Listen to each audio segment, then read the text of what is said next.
C'est un des pouvoirs de la jalousie de nous découvrir combien la réalité des faits extérieurs et les sentiments de l'âme sont quelque chose d'inconnu qui prête à 1000 suppositions. Nous croyons savoir exactement les choses et ce que pensent les gens pour la simple raison que nous ne nous en soucions pas. Mais dès que nous avons le désir de savoir, comme a le jaloux, alors c'est un vertigineux kaléidoscope où nous ne distinguons plus rien. Albertine m'avait-elle trompé? Avec qui? Dans quelle maison? Quel jour? Celui où elle m'avait dit telle chose, où je me rappelais que j'avais dans la journée dit ceci ou cela. Je n'en savais rien. Je ne savais pas davantage quels étaient ses sentiments pour moi, s'ils étaient inspirés par l'intérêt, par la tendresse. Et tout d'un coup, je me rappelais tel incident insignifiant, par exemple qu'Albertine avait voulu aller à Saint-Martin-le-Vêtu, disant que ce nom l'intéressait, et peut-être simplement parce qu'elle avait fait la connaissance de quelques paysannes qui étaient là-bas. Mais ce n'était rien qu'Aimé m'eût appris cela par la doucheuse, puisqu'Albertine devait éternellement ignorer qu'il ne me l'avait appris. Le besoin de savoir ayant toujours été surpassé, dans mon amour pour Albertine, par le besoin de lui montrer que je savais. Car cela faisait tomber entre nous la séparation d'illusions différentes, tout en n'ayant jamais eu pour résultat de me faire aimer d'elle davantage. Au contraire. Or, voici que depuis qu'elle était morte, le second de ses besoins était amalgamé à l'effet du premier.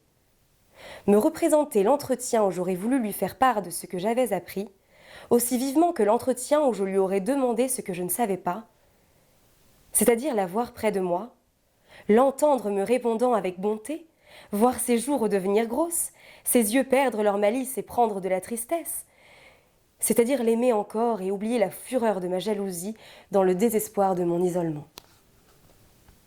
Le douloureux mystère de cette impossibilité de jamais lui faire savoir ce que j'avais appris et d'établir nos rapports sur la vérité de ce que je venais seulement de découvrir, et que je n'avais peut-être pu découvrir que parce qu'elle était morte, substituait sa tristesse au mystère plus douloureux de sa conduite.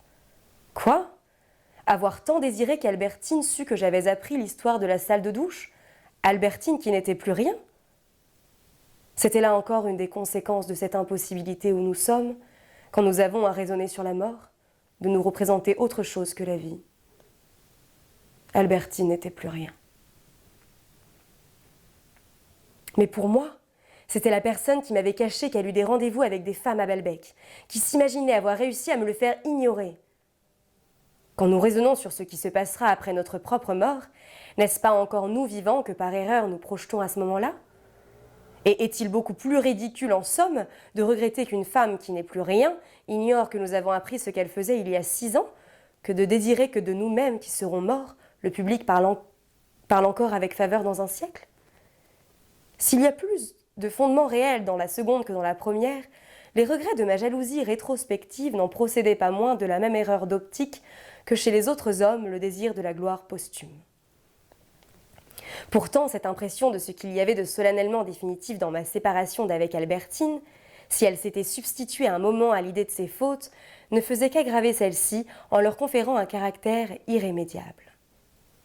Je me voyais perdue dans la vie, comme sur une plage illimitée où j'étais seule et où, dans quelque sens que j'allasse, je ne la rencontrerais jamais. Heureusement, je trouvais fort à propos dans ma mémoire, comme il y a toujours toute espèce de choses, les unes dangereuses, les autres salutaires, dans ce fouillis où les souvenirs ne s'éclairent qu'à un, je découvris, comme un ouvrier l'objet qui pourra servir à ce qu'il veut faire, une parole de ma grand-mère.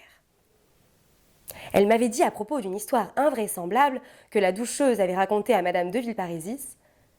C'est une femme qui doit avoir la maladie du mensonge. Ce souvenir me fut d'un grand secours. Quelle portée pouvait avoir ce qu'avait dit la doucheuse à Aimé, d'autant plus qu'en somme, elle n'avait rien vu. On peut venir prendre des douches avec des amis sans penser à mal pour cela. Peut-être, pour se vanter, la doucheuse exagérait-elle le pourboire? J'avais bien entendu Françoise soutenir une fois que ma tante Léonie avait dit devant elle qu'elle avait 1 million à manger par mois, ce qui était de la folie. Une autre fois qu'elle avait vu ma tante Léonie donner à Eulalie 4 billets de 1000 francs, alors qu'un billet de 50 francs plié en 4 me paraissait déjà peu vraisemblable. Et ainsi je cherchais, et je réussis peu à peu, à me défaire de la douloureuse certitude que je m'étais donné tant de mal à acquérir. ballottée que j'étais toujours entre le désir de savoir et la peur de souffrir.